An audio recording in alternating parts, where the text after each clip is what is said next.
All right, so in this video, we're going to be reviewing for today's quiz. So definitely taking these notes, going through them will help you with the quiz here in a second. So first thing is about an inverse variation, and if you forget the equation for that, it's k over x.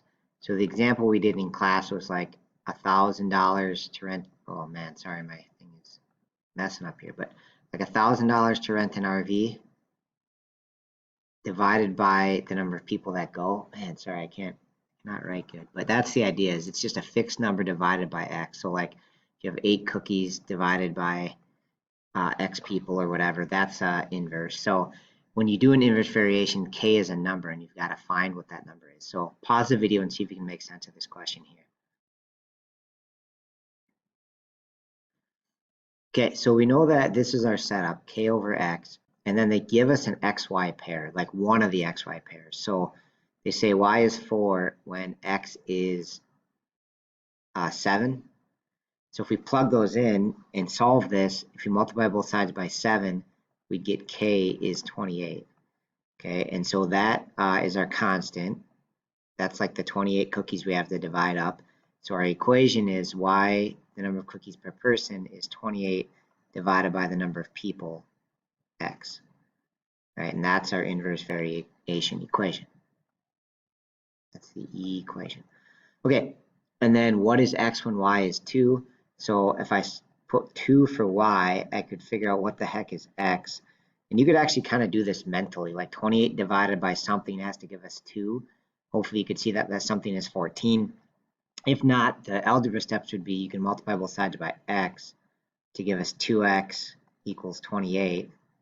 The x's cancel there, and then divide by 2, and you get x to be 14. Okay, so what I want to review next is graphing, because I think that's the hardest part of this chapter.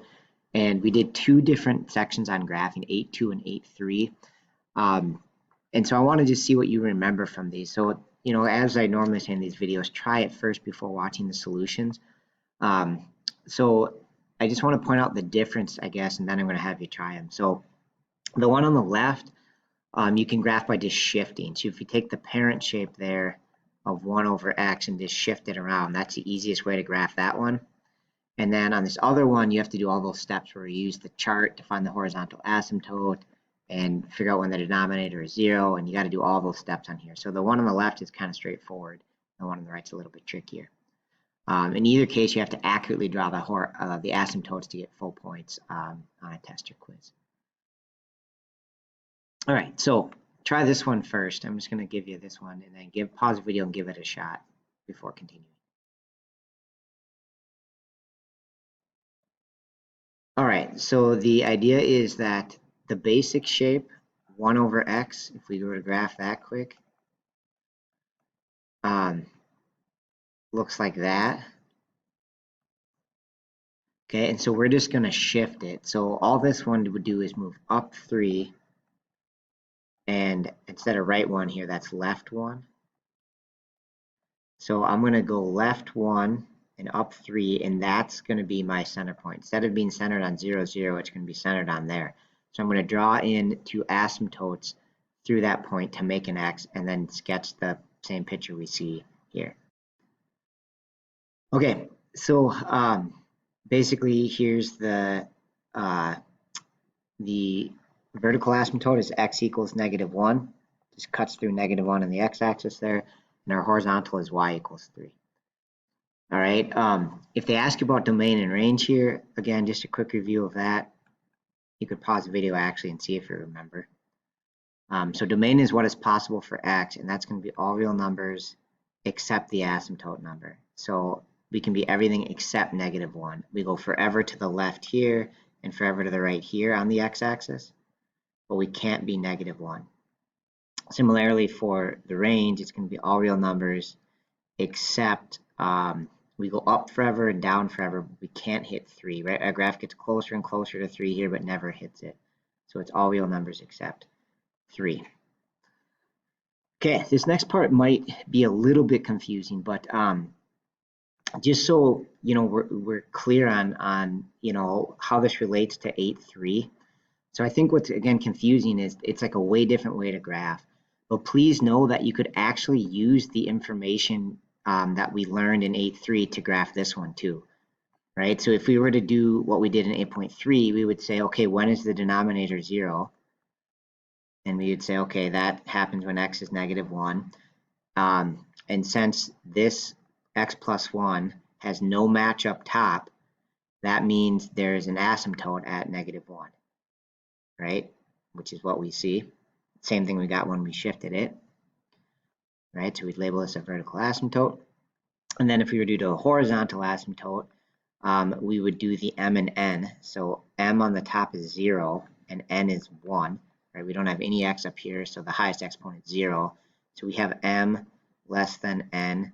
And then according to that chart, the horizontal asymptote is y equals 0. And so we could see here, like our horizontal asymptote was actually at 3. So you could say, that doesn't seem to jive. But if you look at it a little more closely, this is true. Like it would be 0, except because of this +3 on the end. So instead of being right at 0, right there would be y equals 0. Because of the +3, it got moved up to y equals 3. All right, so it's kind of the same information we would do on these complex graphs, but you have to just think a little more. So like instead of being y equals 0 here, we have to modify it because of the +3 on the end. So it actually ends up being y equals 3. All right, so I know that's like a lot of extra information that you didn't necessarily need to graph this, but I thought it was an interesting tie-in to what we did in 8.3. Okay, so the easiest way is to shift it, but if you want to use the 8.3 information, you can, right? You can set the denominator to 0, find any vertical asymptotes or holes, and then if you do the horizontal asymptote here, you just have to adjust it a little bit because it's not y equals 0, it moves up 3 to be y equals 3. All right, last thing I want to review on this video with you is the 8.3 graphing. So this one we can't shift, right? So the parent that we shifted before is this parent, but this one's way different because our numerator is much more complex. So now you've got to do all those steps like we did in 8.3, starting generally with factoring. So pause the video and give it a shot. Okay, so I'm going to factor the top, x plus 2, x minus 2. All right, the denominator doesn't need to be factored. All right, and so really to figure out any vertical asymptotes or holes, I'm going to say when is that denominator 0? And that'll happen at 2. If x is 2, we're going to be dividing by 0 and create a break in the graph. So I know at 2 there's a break, and it's either a hole or a vertical asymptote. And if you look here, this little factor cancels out, and when that happens, that's a hole. Okay, if there was no matching factor, then it would be a vertical asymptote. But basically that one's going to be a hole. Okay, so there's no vertical asymptotes and just one hole. And then for the horizontal asymptote, I'm going to bust out my MN chart. Hopefully you've got it in your notes somewhere. But M up top is 2, N is 1. So we have M greater than N. So there's no horizontal asymptote. Okay, so I don't need to draw one or anyone. There isn't one. All right, then the final thing to make the graph is I'm just going to sketch a picture of it. And when you graph it, make sure you put the parentheses around it. So I'm going to go in to my graphing calculator. Sorry, I got to get this to fit. Okay, so I'm going to go into y equals.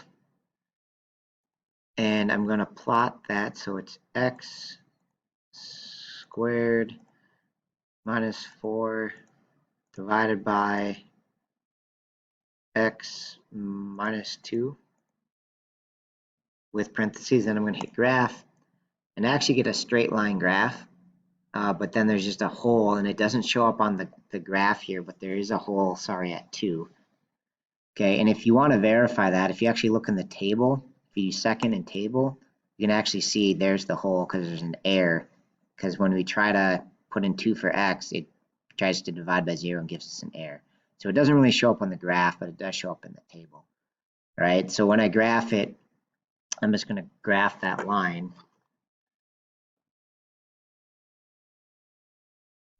Oh, sorry for the poor line there, but and then draw a hole right there at x equals 2. Okay, and it's kind of interesting, you know, like if you think back to the equation, you can actually see why this is linear. because once these cancel, you're left with just x plus 2, and that's going to be a linear graph starting at 2 and having a slope of 1. So it kind of makes sense that you end up with a linear picture here once you cancel these out. And the only real difference between a linear one and this one is you have that hole right here. You have a break in the road right there.